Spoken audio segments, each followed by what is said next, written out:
March 26 வந்து SLP dismiss ஆன அன்னைக்கே 27 நாங்கள் வந்து லெட்டர் கொடுத்து ஆரம்பிச்சிட்டோம். அன்றைக்கே லெட்டர் கொடுத்துட்டு ஒரு மாதத்தில் நாங்கள் பதிவு பண்ணுறோம்னு சொல்லியிருந்தோம். அதோட தொடர்ச்சியாக எலெக்ஷன் முடிகிற வரைக்கும் நாங்கள் எல்லாரும் சேர்ந்து ரெசல்யூஷன் போடணும். அப்போயே எல்லாம் கேண்டிடேட் ஆகிட்டாங்க. இப்போ அதனால் நேற்று எலெக்ஷன் முடிஞ்ச உடனே இன்றைக்கி நாங்கள் எல்லாம் ஒன்று கூடி கட்சி தொடங்குறதுக்காக, அதாவது 22ஆம் தேதி போய் எலெக்ஷன் கமிஷனில் ரெசல்யூஷன்ஸ்லாம் கொடுத்து அந்த வேலையை நாங்கள் செஞ்சுட்ருக்கோம். இல்லை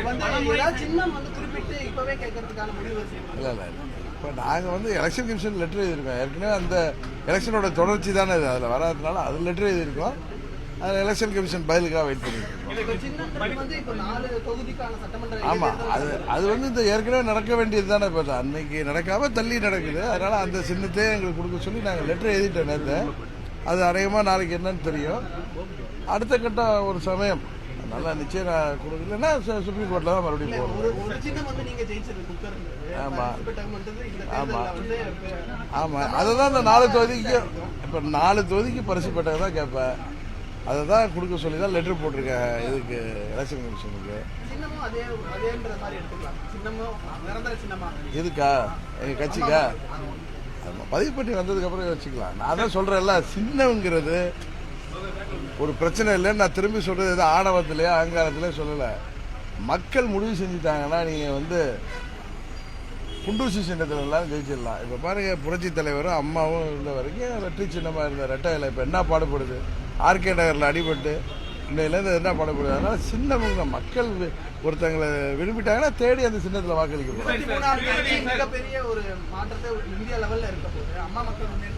தமிழ்நாட்டில் பெரிய மாற்றத்தை, மாபெரும் மாற்றத்தை அம்மா மக்கள் முன்னேற்ற கழகம் உருவாக்க போகுது.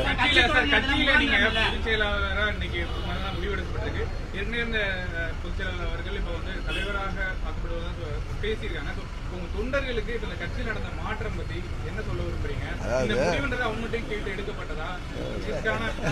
தொண்டர்கள் தமிழ்நாடு இப்பதான் தொண்டர்கள்லாம் சேர்த்து தான் ஹெல்ப் பண்ணியிருக்காங்க. தமிழ்நாடு ஃபுல்லாக எங்களுக்கு 1 கோடியை தாண்டி தொண்டர்கள் எல்லாத்தையும் கேட்க முடியாது. தலைமையில் எல்லாரும் சேர்ந்து அது அவங்கள்ட்ட கேட்டு தான் முடிவு எடுத்திருக்கோம். அப்புறம் அவங்க கேட்காம முடிவு எடுப்பாங்க. என்ன கேள்வி அது? அதான் சொல்கிறேன். இப்போ அவங்க ஏற்கனவே என்ன சொல்லிட்டாங்க, என்ன கிளியராக தங்கத்தமிழ்ச்சலும் சொல்லியிருந்தாரு, எங்கள் செய்தி தொடர்பாளர் சிஆர்எஸ் சொல்லியிருந்தாங்க. அவங்க வந்து இதில் ரிவ்யூ பெட்டிஷன் அவங்க ஃபைல் பண்ண போகிறாங்க. அதனால் இந்த கட்சியை அவங்க தொடங்க முடியாது. நான் தொடங்கி இந்த கட்சியை ஆரம்பிச்சிடுறேன். அவங்களுக்காக நாளைக்கு தேவைப்பட்டால் இங்கே வரணுங்கிறதுக்காக அவங்களுக்காக தலைவர் பதவியை நாங்கள் வந்து வேக்கண்டாக வச்சுருக்கோம். எங்கள் கட்சியோட துணைத் தலைவராக ஏற்கனவே அவைத்தலைவராக இருந்த திரு நாமக்கல் அன்பழகன் அவர்கள் துணைத் தலைவராக இருந்தார். நான் பொதுச் செயலாளராக என்னை தேர்ந்தெடுத்திருக்காங்க. மற்ற நிர்வாகிகள்லாம் நான் அடுத்தது அறிவிப்போம்.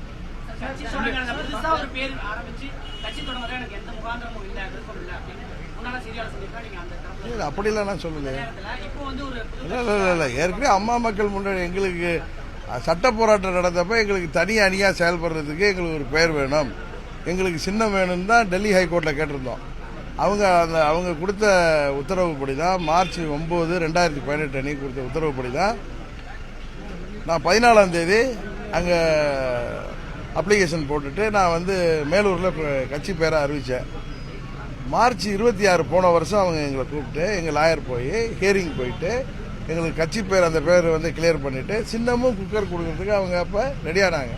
அதுக்குள்ளார எடப்பாடி கம்பெனி போய் இதில் சுப்ரீம் கோர்ட்டில் ஒரு அப்போ இருந்த சிஜிஐ பெஞ்சில் கேஸ் ஃபைல் பண்ணப்போ எங்களுக்கு அந்த ஹைகோர்ட் ஆர்டரை கெப்டின் அபைன்ஸ்னு வச்சாங்க. அதுதான் இந்த 1 வருஷமாக வந்து இப்போ எங்களுக்கு ஒரு சின்னம் வந்து வந்திருக்கு. அதனால் இப்போ வந்து எங்களுக்கு எஸ்எல்பி டிஸ்மிஸ் ஆகிட்டு கரெக்டாக சுப்ரீம் கோர்ட்டில். அதனால் சட்டப்படி நான் இனிமேல் போராடுறத மக்கள் மன்றத்தில் நாங்கள் வின் பண்ணுவோம். சட்ட போராட்டத்தை எங்கள் பொதுச் செயலாளர் தொடர்ந்து நடத்துகிறேன்னு சொன்னாங்க. அவங்கள்ட்ட லாயர் போய் பேசினப்போ 12ஆம் தேதி அவங்க வந்து கட்சியை வந்து டிடிவி தினகரன் தொடங்கி அம்மாவுடைய தொண்டர்களும் புரட்சி தலைவருடைய விசுவாசிகளும் சேர்ந்து அந்த கட்சியை நடத்தி தமிழ்நாட்டு மக்களுக்காக செயலாற்றட்டும், நான் சட்ட போராட்டத்தை தொடர்றேன்னு சொல்லியிருக்காங்க. சார், இப்ப சின்னம் ஒரு பெரிய சின்னமே இல்ல, விஷயமே இல்ல அப்படின்னு நீங்க சொல்ற பட்சத்தை குக்கர் தான் வேணுங்கிறத ஏன் சார் அமமுக தரப்புல திரும்ப திரும்ப வலியுறுத்துறீங்க? அது இல்லை நாங்கள் இப்போ வலியுறுத்தல. அப்போ ஒரு சின்னத்தில் நான் நின்று ஜெயிச்ச சின்னம். அதனால எங்கள் கட்சியில் உள்ள நிர்வாகிகள் எல்லாரும் அந்த சின்னத்தை கேளுங்கன்னு சொன்னாங்க. கேட்டோம். அது நான் என்னுடைய தனிப்பட்ட விருப்பம் இல்லை. கட்சியில் உள்ள எல்லா நிர்வாகிகளும் நீங்கள் ஜெயிச்ச சின்னத்தை நான் கேட்கறது ரைட் இருக்கு, அதுபடி கேட்க சொன்னாங்க. அவங்களும் என்ன சொன்னாங்க, அவர் நின்னா கொடுப்போம், அந்த கட்சியை பதிவு செய்யவில்லை, அந்த கட்சி இன்னும் ரெகக்னைசேஷன் கிடைக்கல, அதனால கொடுக்க முடியாதுன்னு சொன்னாங்க. அதில் இப்போ ஏதாவது சொல்கிறேன், எல்லாருக்கும் ஒரு சின்னம் வேணும்னு கேட்டேன், அதனால இப்போ ஒரு சின்னம் வாங்கிட்டோம். இப்போ மறுபடியும் 4 தேர்தலில் அதே சின்னம் வேணும்னு கேட்டிருக்கேன். ஏன்னா தமிழ்நாடு ஃபுல்லாக இப்போ இந்த சின்னம் போயிருக்கிறதுனால எங்கள் நிர்வாகிகள்கிட்ட இப்போ பேசினப்போ அந்த சின்னத்தை நேற்றே எல்லாரும் சொன்னாங்க. 4 தொகுதி தேர்தலில் நான் எல்லாத்தையும் கலந்து பேசினப்போ அதே சின்னத்தை கேட்டிருக்கேன், அதை பரிசு பெட்டகத்தை. என்ன பண்ணுறாங்கன்னு பார்ப்போம்.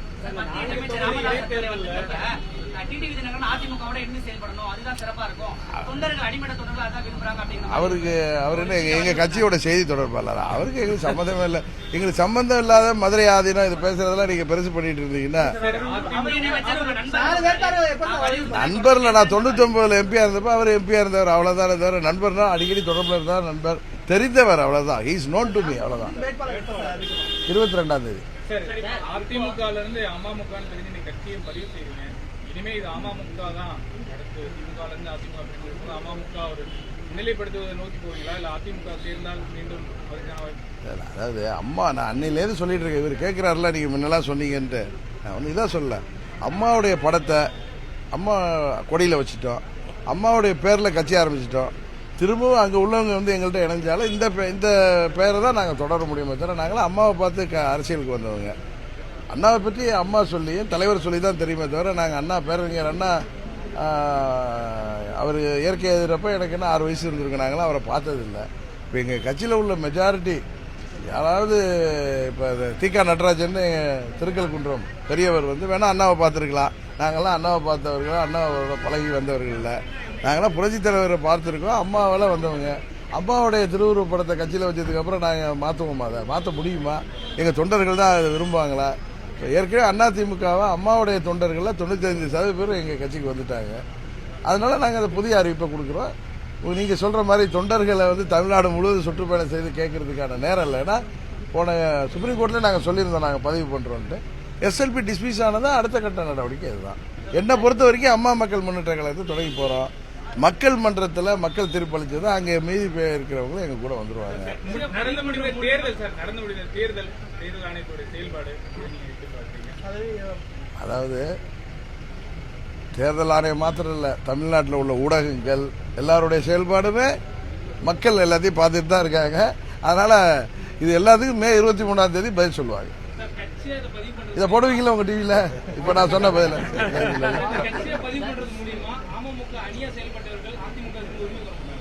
நான் இன்னும் கோர போகிறது இல்லை. எப்படி சட்டப்படி நான் கோர முடியாது. அம்மா மக்கள் முன்னேற்ற கழகம் கட்சி ஆரம்பிச்சதுக்கு அப்புறம் அதில் நாங்கள் போய் உரிமை கோர மாட்டோம். அதாங்க சட்ட போராட்டம் முடிஞ்சு போச்சுல. சட்ட போராட்டத்தில் எங்களுக்கு கிடையாதுன்னு சொன்னதுக்கு அப்புறம் திரும்பவும் நாங்கள் போய் எப்படி போராட முடியும்? சொல்லுங்க, நீங்க ஏதாவது ஐடியா கொடுங்க. அதெல்லாம் கிடையாது, அப்படியெல்லாம் கிடையாது. அதெல்லாம் ஒண்ணு கிடையாது. புது கட்சி இப்ப கமலஹாசன் கட்சி தொடங்குறாரு 6%. அது புதிய கட்சிக்கு மறுபடியும் தொடர்ந்து சின்னம் வர்றதை பத்தி தான். இது இனிஷியல் ஸ்டேஜ் சார். முதல் முறையாக கட்சி பதிவு பண்றாங்க. திரு கமலஹாசன் கட்சி பதிவு பண்ணியிருக்காரு. அந்த கட்சி இப்பதானே தேர்தலே சந்திக்குது. இதை கூட உங்களுக்கு யோசிக்க தெரியலையா? ஜெயக்குமார் என்ன சொல்றாருன்னா 6% ஓட்டு வேணும், அவர் பண்ண முடியாது, அவங்க ஒரு குழுக்களா தான் செயல்படுறாங்க. ஜெயக்குமார் சொல்றதுக்கெல்லாம் நீங்க பெருசா எடுத்துட்டு கேக்குறீங்க. ஏங்க இப்ப ஒரு கட்சியெல்லாம் பதிவு பண்றாங்களா? முதல்ல தேர்தல் நின்றுட்டா போய் பதிவு பண்ண முடியும்? இப்ப நான் அவர் சொல்லட்டும், குழு அவர் அந்த கட்சியை காணாம போகுது.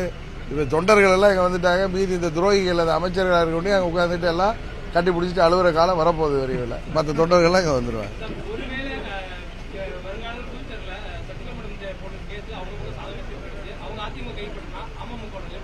அப்ப அதிமுக கொண்டாந்து அம்மா மக்கள் முன்னேற்ற கழகத்தில் சேர்த்துருவோம், அவ்வளவுதான்.